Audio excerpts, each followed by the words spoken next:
Okay, hello everyone. Welcome back to Common English Mistakes. Don't just learn, improve. So today I've got another vocabulary lesson for you, looking at the verbs we use with different sport and exercise. There's some false friends from Spanish, Portuguese, but also some common mistakes people make from any language. So anyway, the mistakes are up here. I practice sport at the weekend. I go to running and I train at the gym.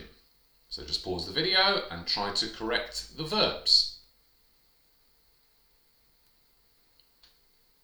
And well done if you said I do sport at the weekend, I go running, and I exercise, or better, work out at the gym.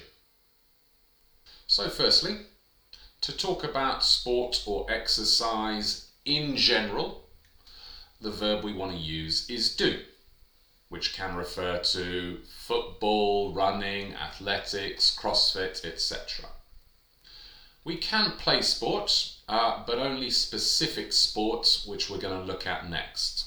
To talk in general, use the verb do. So we generally use three verbs: play, go, and do, with specific sports and exercise. So just pause the video, look at the examples that we use each verb with, and think, with what type of activities do we use play, go, and do with? And well done if you said we use play with our ball sports. Play tennis, play football, play golf. Okay, badminton doesn't use a ball, same with ice hockey, but you hit something, so we use play. And well done if you notice that we use go with our ing activities. Go running, go swimming, go cycling. Also, this extends to things which aren't sports. Go shopping or go sightseeing in a new city. And just watch out for this mistake, go to running, which I guess happens because you're used to using the preposition to. Always a two-part phrase, go, verb ing. And good job if you noticed that we do things with our body. So do athletics, gymnastics, martial arts, do karate, do jiu-jitsu, but also things at the gym. Do CrossFit, do Zumba, do yoga. So when do we use practice with sport? Well, think about it. Why do you practice your English? You speak English and practice it to improve your level. And this is the same for sport. It's when we play or do sport, usually non-competitively, to improve our level. Or you can practice a specific skill. For example, I play tennis, so maybe for 20 minutes I practice my serve. And just be careful, because this might be a false friend in your language. Where you want to say practice, we say do, like the example sentence. Practice is always about improving.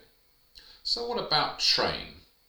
Well, you can train at the gym, but with train, it needs to have some sort of objective, and usually we use it with the preposition for. So for example, I'm training for a competition next month. He's training for a marathon. Or we can use it to talk about practice, but in a more serious sense. So for example, my friend is a tennis player. He trains 4 times a week, a serious practice. So if you want to talk about general exercise, we can use the verb exercise, but always good to use a phrasal verb. I work out at the gym 3 times a week. And finally, always good to add in a phrasal verb. So just look at this example sentence and think what the meaning of take up is. And well done if you said take up means to start doing a sport or a hobby. And like a lot of other things that we've seen in previous videos, it's followed by noun or verb ing. So explanation over. Over here is a summary of the verbs and when to use them. So pause the video and review it if you want, but when you're ready, let's practice and improve.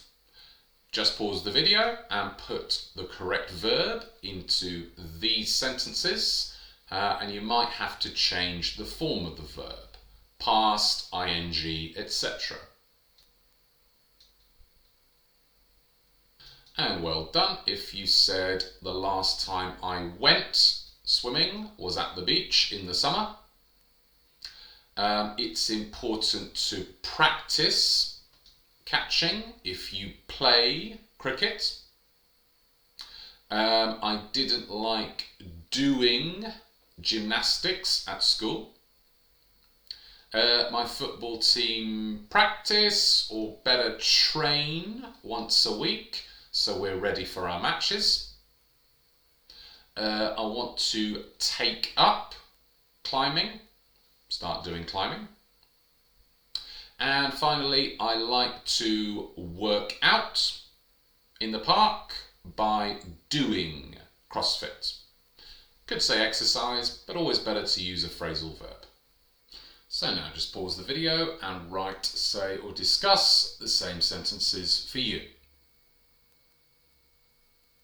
And finally, today's questions. What sports do you do? And use those three verbs, play, go, do. And what would you like to take up? So please do write those in the comments, guys. I do look forward to your answers. Anyway, that's basically it for today. If you know when to use each of these verbs, you should be able to talk confidently about sports and exercise. Once again, if you found the video useful, please do like and subscribe, tell your friends and help this channel grow. But otherwise, I'll see you in another video soon. Until then, see ya!